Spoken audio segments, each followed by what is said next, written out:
Boa noite, que a paz de Deus seja com todos nós. Estamos de volta à nossa casa, a BBM, né, para trazer a nossa palavra de esclarecimento, de apoio a essa instituição com muito amor, com muito carinho. Todos já nos conhecem, nós, querido João Marcelo da Silva, como está aqui presente, né, que sempre esteve aí nessa casa já há bastante tempo. E hoje nós estamos com a tarefa desse nosso estudo da noite de hoje. Para o nosso preparo de ambiente, nós estamos com a página do livro Fonte Viva, intitulada Obreiros sem Fé. E eu te mostrarei minha fé pelas minhas obras. Em todos os lugares vemos o obreiro sem fé, espalhando inquietação e desânimo. Devota-se a determinado empreendimento de caridade e abandona de início, murmurando, porque o mundo não presta. Compromete-se com os deveres comuns, sem qualquer mostra de persistência, e se faz demissionário de obrigações edificantes, alegando não nasci para o civilismo desonroso. Aproxima-se da fé religiosa para desfrutar-lhe os benefícios, entretanto, logo após relegá-los ao esquecimento, asseverando: tudo isso é mentira e complicação. Se convidado à posição de evidente, repele o velho estribeiro: não conheço, sou indigno. Trazendo o testemunho de humildade, afirma sobre a manifesta revolta: quem me ofende assim? E transita em situação, entre a lamúria e a indisciplina, com largo tempo para sentir-se perseguido e desconsiderado. Em toda parte é o trabalhador que não termina o serviço porque se responsabilizou, ou o aluno que estuda continuamente sem jamais aprender a lição. Não te concentres na fé sem obras, que constitui embriaguez perigosas da alma. Todavia, não te consagras à ação da fé sem poder divino em teu esforço próprio, sem seu próprio esforço. O servidor que confia na lei da vida reconhece que em todos os patrimônios a glória do universo pertence a Deus, e em vista disso passa no mundo sob a luz do entusiasmo e da ação do bem incessante, completando os pequenos e grandes tarefas que lhes compete sem esmorecer-se e de si na vaidade, que sem se escravizar às criações do que terá sido venturoso instrumento. Revelemos-nos a nossa fé através de nossas obras na felicidade comum. E o Senhor confiará a nossa vida ao indefinível acréscimo de amor, sabedoria e de beleza e poder. Essa foi a página do livro Vinha de Luz, do capítulo 26, Obreiro sem Fé, como preparo para o nosso ambiente da noite de hoje, com muito amor, com muito carinho. E nesse instante vamos elevar o nosso pensamento a Deus com muita gratidão e vamos suplicar a nosso Pai Celestial para nos transformarmos em instrumento do Teu amor, Jesus. E nessa hora, Senhor, enviar através dos nossos objetivos mentais o nosso sentimento de amor e de gratidão por todos esses que vão nos ouvir, com muito amor, com muito carinho, durante esse dia ou noite, onde quer que eles estejam, que ouvir a nossa palavra, seja sempre de estímulo, de amor e de confiança. Que sejamos todos nós portador dessa missiva divina, trabalhar o nosso entusiasmo na direção do bem, servir sem medir esforço, dar tudo de nós para levar a alegria onde haja tristeza, fortalecer os corações que estão caídos no desânimo, na ansiedade. Nós rogamos a Deus, a nosso Pai Celestial, a falange do nosso mentor espiritual dessa casa bendita, nosso querido Bezerra de Menezes, nosso grande amigo, nossos irmãos Frederico e outros, para nos ajudar nessa tarefa santificante e esclarecedora. Pai, abençoa todos os que estão nos leitos dos hospitais, nas casas de saúde, essa hora nas penitenciárias, nas emergências dos hospitais, na via pública debaixo das marquisas, nós pedimos a Deus de todo o coração que a nossa mensagem de amor atinja todos esses corações que estão, Senhor, necessitados da Tua luz, do Teu amor. Abençoa a nossa tarefa que estamos nesse instante iniciando. Que sejamos dignos, Senhor, de dar o nosso exemplo com todo amor, com toda gratidão. Muito obrigado, Jesus. Fica conosco, Senhor, hoje, agora e todo sempre. Nesse instante, nós estamos aqui para nós fazermos um lembrete sobre a nossa querida instituição que está com as nossas atividades Vinha de Luz. Começamos o número limitado de pessoas a abrir as nossas portas com todo amor, com todo carinho, porque nossas casas de oração devem ser reconhecidas como um posto de emergência, como hospital das almas. Posto de emergência e hospital das almas não se abre. Todos nós devemos nos conscientizar dessa tarefa. Nada de manter as nossas portas fechadas. Vamos abrir as portas do nosso coração também para esse fim. E hoje nós estamos aqui comemorando o dia 3 de outubro de 1804, né? De 1804, estamos comemorando o nascimento do nosso querido Allan Kardec, né? Nós estamos hoje para conversar um pouco a respeito. O nosso querido Allan Kardec, ele nasceu em Lyon, na França, e ele trouxe essa sua beleza espiritual, essa sua preocupação de trabalhar o seu sentimento. Nós sabemos, nós que somos reencarnacionistas, nós sabemos que essas qualidades nossas não se adquirem de uma obra para outra, de um minuto para outro. Todos nós nascemos missionários, e esses grandes missionários, o compromisso deles ainda é maior do que o nosso, porque muitos de nós ainda estamos nessa demência mental de passar anos e anos lutando para aprender uma lição e não conseguem. Outros já nascem com essa mente aflorida para esse caminho do bem, com esse interesse por esses objetivos divinos. E o nosso querido nasceu no dia 3 de outubro de 1804, na antiga família que se distinguiu na magistratura e no fórum. Allan Kardec, Leon Hipólito Denisal Rivail, não seguiu a carreira dos avoegos, sentindo-se desde ver os verdes anos atraídos por estudo de ciência e da filosofia. O nosso irmão já nasceu com essa inclinação. Muitos de nós, na nossa vida, estudamos várias pessoas que nascem com essas tendências especiais.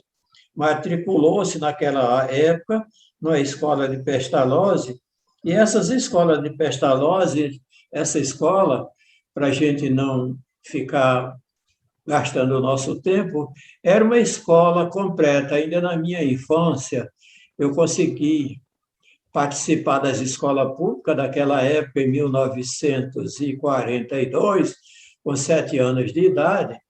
As escolas ainda tinham todos esses preparos. A gente estudava botânica, agricultura, passeios, fazia-se tudo dentro da escola, que era para a gente sair de dentro da escola completa, com a educação completa. Hoje em dia as coisas são limitadas. As crianças estudam, estudam, estudam, não sabem nem lidar com a família dentro de casa, né? Então havia esse rigor. E ele, desde aquela época, se dedicava ao trabalho para desenvolver a sua inteligência. Nasceu na religião católica, mas educado no protestantismo, servindo os atos de intolerância que passou de incentivo da boa honra ao pensamento da reforma religiosa. E ele encontrou muita dificuldade por causa do dogmatismo. Naquela época, em 1800, existia ainda um grande poder, o dogmatismo, e era proibido, o ortodoxismo e o dogmatismo era um grande trunfo dentro dos campos religiosos. A pessoa não tinha direito de conversar, debater, estudar, dialogar em torno do assunto. A pessoa não tinha direito. O que tivesse escrito era para ser cumprido. Se fosse dentro dos rituais, as recomendações dentro do ortodoxismo era aquilo. Se fosse dentro do campo do catolicismo tradicionalista, tinha que conservar como estava. Aí o Espiritismo apareceu mais tarde e facultou o meio, imprimindo os trabalhos particulares de orientação. E ele, depois que ele começou a despertar essa consciência dentro dele, ele começou a sentir que as coisas iam mais além. E aí, em 1835 e 40, fundou a sua casa na Rua Reveres, cursos gratuitos de física, química, anatomia comparada e astronomia. E ele tinha essa ideia dele, esse desembaraço, não sentia dificuldade para estudar esses meios e ajudar a humanidade, que um dos objetivos número 1 dele era educação. O primeiro passo dele na sua infância foi pensar logo, rapazinho, na adolescência, que a coisa mais importante era esclarecer o homem, o ser humano. O homem esclarecido, o homem intelectualizado, era uma pessoa melhor no mundo onde ele estivesse. Toda a população do mundo, se fosse intelectualizada e moralizada através do estudo, o mundo se tornaria melhor. Na infância dele, ele começou a pensar assim. Aí ele começou a fazer vários projetos, e esses projetos deles foram de grande envergadura. Até hoje, na face da Terra, continua sendo explorado. Entre inúmeras obras de educação, podemos citar que ele trabalhou nesse projeto, Plano para o Melhoramento das Instruções Públicas, Plano para o Melhoramento das Instruções Públicas, em 1928. Curso prático de teoria aritmética, segundo o método de Pestalozzi, para o uso de professores de mães de família, em 1829. Quer dizer, que não era só para a criança. Além da alfabetização, isso ia mais além. Aqueles que quisessem podiam procurar os centros de ensino para aprender todas essas regras que você vê para as mães de família. Gramática francesa clássica, também criada por ele. Está entendendo? Manual para exames de capacidade de soluções racionais de questões de problema de aritmética e de geometria, em 1846. Trabalhou com toda ênfase nesse projeto, né? Catecismo gramatical da língua francesa, que era para que todos se entendessem. Na França, naquela época, ainda existiam vários dialetos, e a intenção dele era que tivesse uma língua só na nação, né? E ele trabalhou sobre isso. Programa de cursos ordinários de física, química, astronomia, filosofia. Ele dava no Liceu de Polimático, e acompanhados de instruções especiais sobre as dificuldades ortográficas. E essas dificuldades linguísticas e ortográficas eram em vista das diversos dialetos que existia várias línguas e era uma dificuldade muito grande. Ele criou esse projeto em 1849, obra muito estimada na ocasião, pela qual recentemente se fazia novas edições. E ele trabalhou esses projetos todo com muito amor, com muito carinho, antes que o Espiritismo lhe viesse popularizar o pseudônimo de Allan Kardec. Havia ele, como se vê, sabido ilustrar-se nos trabalhos de natureza muito diversos, que tinha finalidade de esclarecer a massa popular, pretendendo ainda mais ao sentimento de família, de amor à pátria. Quer dizer, além de esclarecer para que a família se educasse, ele também ajudava as famílias para ajudar com ênfase aquilo que deveria fazer em benefício da nação. Quer dizer, se você fosse um homem educado, esclarecido, dentro de todas essas ciências, que era para cada um escolher aquilo que fosse as suas aptidões, que até nisso ele tinha essa ideia, né? E isso era muito importante. E ele trabalhou em cima desse projeto. Aí ele, em 1855, quando começou a tratar das manifestações espíritas. Essas manifestações dos espíritos, ele começou em 1855, foi pouco tempo, 2 anos só para 57, né? 2 anos. Mas ele fez tanta coisa em 2 anos que a gente fica admirado. Até hoje nós ficamos parados com a beleza dos ensinamentos dele. E essas belezas dele, uma delas foi o lançamento do Livro dos Espíritos em 1857, 2 anos depois, de todas essas pesquisas com vários cientistas. Ele trabalhou com vários cientistas. Você vê que simplesmente em 1855, quando começou a tratar dessas manifestações, foi quando foi aquelas aparições das irmãs Fox, que ele começou a trabalhar. E você vê, em 2 anos, tem essa obra magnífica, né? Que eu considero o Livro dos Espíritos. As suas principais obras acerca da matéria são o Livro dos Espíritos, que é a parte filosófica, cuja primeira edição apareceu em 18 de abril de 1857, 2 anos depois, com todas essas pesquisas. Inclusive, vários cientistas, alguns cientistas eram materialistas, queriam estudar para contradizer, para reprovar o ensino, mas terminaram descobrindo a verdade. O Livro dos Médiuns, parte experimental, que é uma beleza, publicada em janeiro de 1861. Depois que ele começou em 55 para 61, 6 anos. Quando a gente estuda as pesquisas do Livro dos Médiuns, também ficamos parados. Toda a beleza, né, da influência do pensamento, do campo mediúnico, das manifestações e a maneira como a gente se comunicar com o mundo espiritual.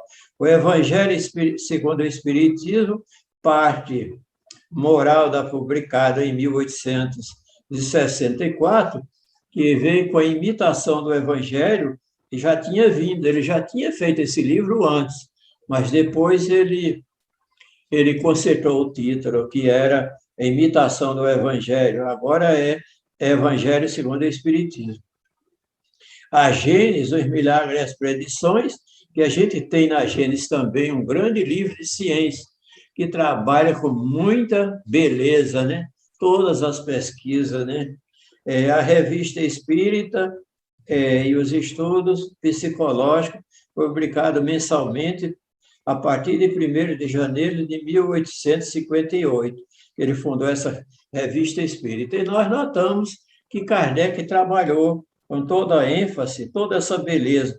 O Livro dos Espíritos como se fosse encarado por outra face, e muitas vezes desprezaram nas mesas falantes, e que tinha sido prelúdio que se ligou ao fenômeno, ao cargo da doutrina, né?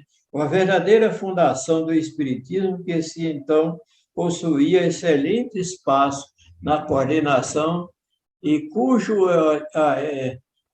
alcance tinha sido compreendido por todos, também desde que aquela época que a doutrina prendeu a atenção dos homens sérios, adquirindo rápido desenvolvimento. Naquela época, a doutrina se desenvolveu naturalmente, com muita ênfase, com muito carinho, e a coisa andou. E uma das coisas que nos chama a atenção, aqui tem o discurso quando ele desencarnou, que ele desencarnou em dezembro de 65, e o discurso que foi feito, um discurso muito importante por Camilo Flammarion, que foi um dos amigos que ajudou na confecção do livro do Espírito.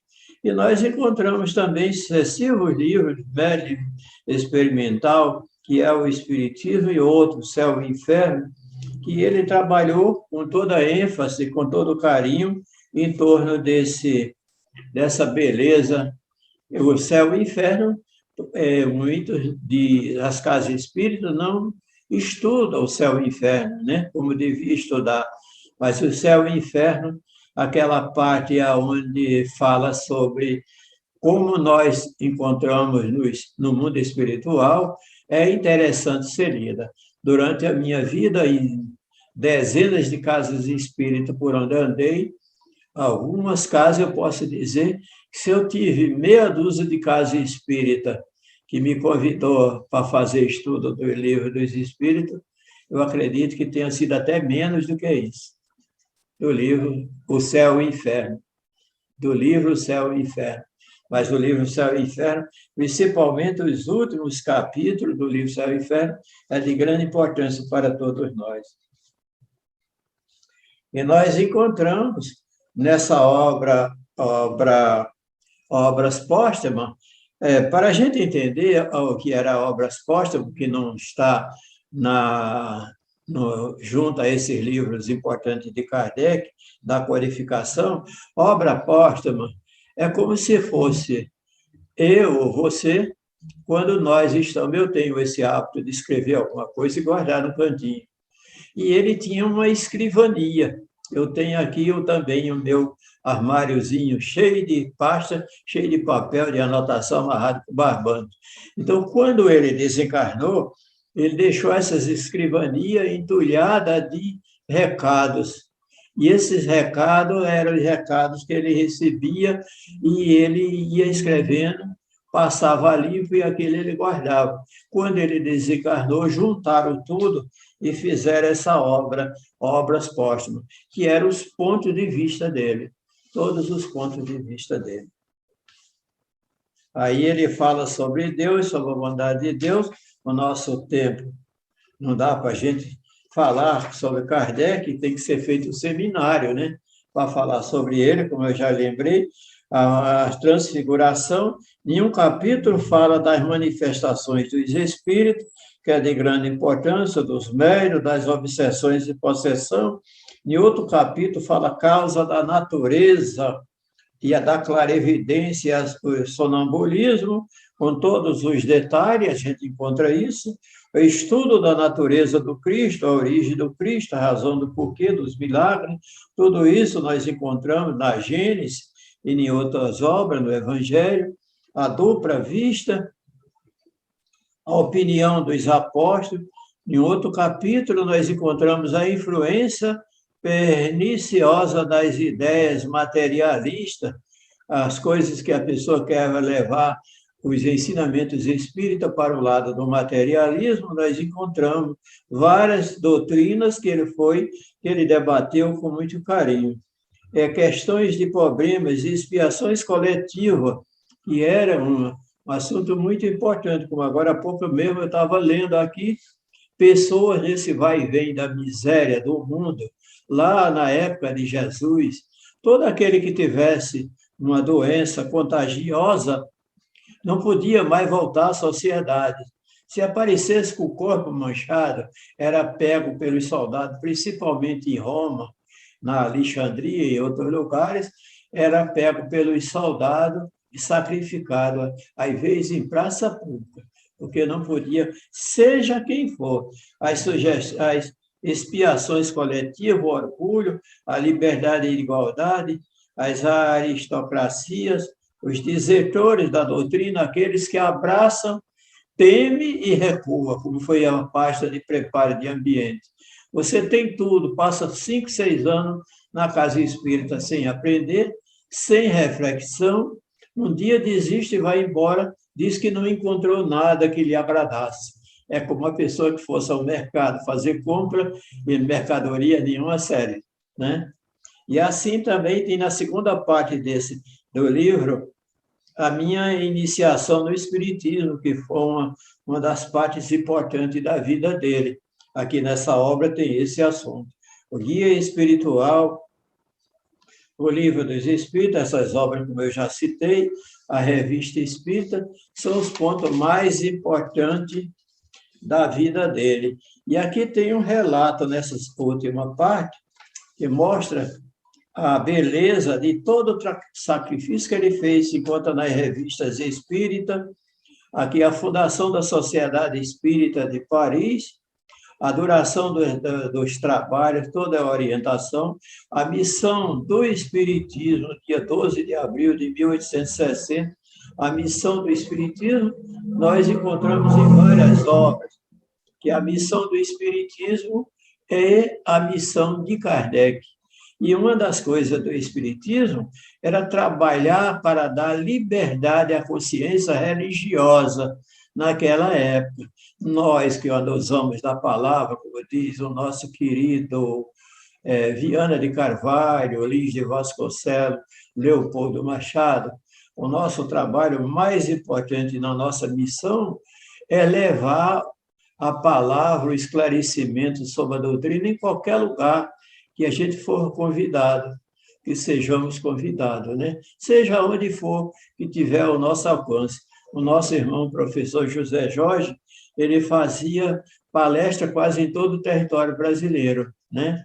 A gente tem alguns ainda assim, mas hoje em dia nós estamos tendo dificuldade por causa do custo da viagem.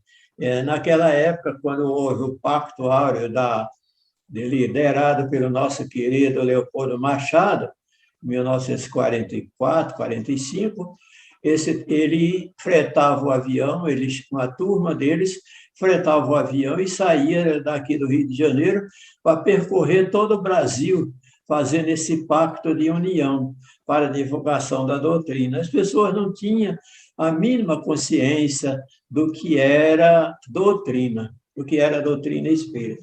E a missão nossa era essa, esclarecer o futuro do espiritismo, a nossa volta. O Auto de Fé de Barcelona foi no dia 9 de outubro de 1861, isso foi também muito comentado.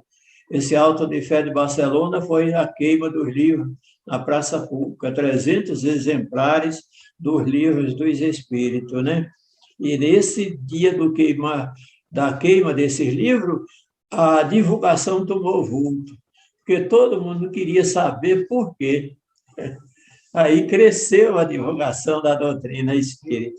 E nossa querida Allan Kardec, a imitação do Evangelho que eu já citei, ele lançou no dia 9 de agosto de 1863, 2 anos depois ele lança o livro Evangelho segundo o Espiritismo, né?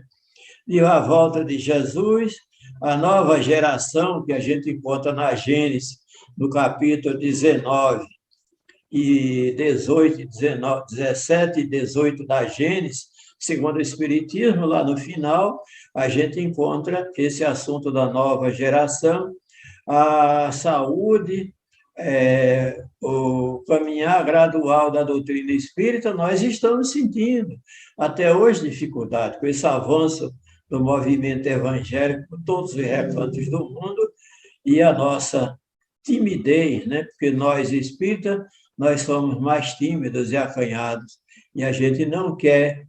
Eu defendo com todo carinho, porque nós não queremos, não estou criticando exploração, exigir que ninguém siga a nossa doutrina a título de exploração, ameaçando as pessoas, não. A doutrina ela vai continuar sendo simples e popular, com todo amor, com todo carinho.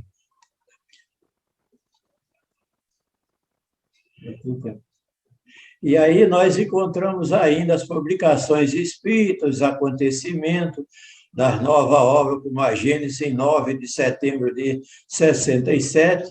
Essa obra tem uma grande importância, estamos até estudando, muita gente também não gosta, porque é muita ciência para ser desvendada, né? Os acontecimentos, os trabalhos pessoais que nós estamos, fora da caridade e não a salvação. Ele achava que esse campo de sentimento deveria ser explorado. O homem que não é caridoso, com amor, com liberdade, ele não consegue, como diz o nosso querido Leopoldo Machado, é preciso para a gente se identificar com a caridade e com o cristianismo, que sejamos fraternos e solidários. Uma pessoa que se fecha, introvertida, fechada, e se diz cristão, não é cristão. Porque é preciso que a gente contagie os outros com o nosso sentimento de bondade, que é fora da caridade e não há salvação. Porque isso também foi estudado bem no livro Céu e Inferno, que diz que a nossa conquista no mundo espiritual está na nossa liberdade de consciência. Aquele que só anda olhando para trás, assustado com o que está na curva, ele não consegue conquistar essa liberdade. A nossa querida Joana de Ângeles, ela nos fala que nós devemos trabalhar o nosso sentimento, porque o ser humano é um ser individual, responsável pelo seu progresso. E o nosso progresso é a nossa liberdade de consciência. Essa liberdade de consciência só será vencida quando a gente vencer todos os nossos sentimentos que nos traz constrangimento. Aí tem um projeto que ele fez, muito importante, que foi o projeto 1868. Esse projeto foi de grande importância para todos nós, porque é um projeto sobre o futuro, para que a gente que está na direção da doutrina espírita hoje, não venhamos desviar o rumo da doutrina, o rumo doutrinário, manter acesa essa chama. Estabelecimento do ensino central, ensino espírita, publicidade e viagem. Nós devemos trabalhar tudo isso, e Kardec fez tudo isso para nosso bem. Quando tiver feito. 3 minutos. Então, tem que encerrar para fazer a prece. Então, nós estamos trazendo essas notícias, e nós temos muita coisa para falar sobre Kardec, né? De todos esses projetos, o mais importante dele é a missão do Espiritismo e as viagens e os convites que o Espírita recebe para a divulgação da doutrina, que nós não devemos recuar. Tudo que for possível fazer para a divulgação da doutrina, nós devemos fazer. E devemos nos considerar como missionário do Espiritismo e um grande admirador de Kardec. Ele fez essas viagens em torno de 20 cidades. E tinha cidade dessa, muitas dessas que ele ia, às vezes, a pé ou de carroça. Naquela época, ele tinha grande dificuldade.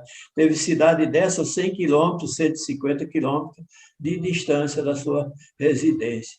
E a gente nota que hoje a gente tem tanta facilidade e muitas vezes a gente está recuando diante do tempo, né? E nós, então, deixamos essa mensagem de estímulo para que nós venhamos lembrar sempre, no dia 3 de outubro, do nosso querido Allan Kardec, que ele não se afaste dos nossos pensamentos. E aproveitamos essas ideias, né, de trabalhar o nosso sentimento do fora da caridade não há salvação, e trabalhando o nosso sentimento sem recuar. Agora mesmo, nessa pandemia, a gente abrir as portas do nosso coração, da nossa alma, o nosso lar, a nossa casa de oração, abrir as portas para o bem, com número limitado, mas não deixar fechado, porque senão é como se a gente feche um hospital. No mundo espiritual, existem milhões de seres desencarnados precisando de esclarecimento. Se girar em torno de 20 bilhões de almas, 14 desses bilhões estão carentes de esclarecimento espiritual e eles estão sendo trazidos às instituições para receber esse esclarecimento. Se nós fecharmos, nós estamos cruzando os braços para a imortalidade da alma, que é o passo mais importante na vida do espírito. É esclarecer a imortalidade da alma. Muito obrigado pela atenção, pelo respeito, pela consideração que vocês têm por mim.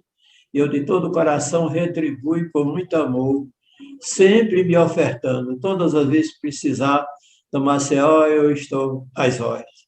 E, nesse instante, vamos elevar o nosso pensamento a Deus, com todo amor, com toda gratidão, agradecer a Deus essa oportunidade, esse carinho, essa hora, que as bênçãos e o amor de nosso Senhor Jesus Cristo ilumine nossos sentimentos, que tenhamos força e coragem de pôr em prática toda essa beleza espiritual em nossas almas.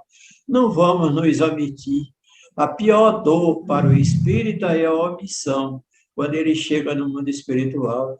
Kardec ainda nos ensinou que a coisa mais linda para todos nós era amarmos uns aos outros, dentro da casa espírita ou fora dela, amarmos uns aos outros. Vamos amar. Estamos chegando ao termo, rogamos a Deus as bênçãos, que a falange bendita do nosso querido Bezerra de Menezes e outros seus amigos espirituais que nos assistiram, mantenha-se presente em nossa vida, estimulando sempre para o caminho do bem, sobre a divulgação da imortalidade da alma. Muito obrigado, um abraço, um beijo para todos, com muito carinho. Graças a Deus.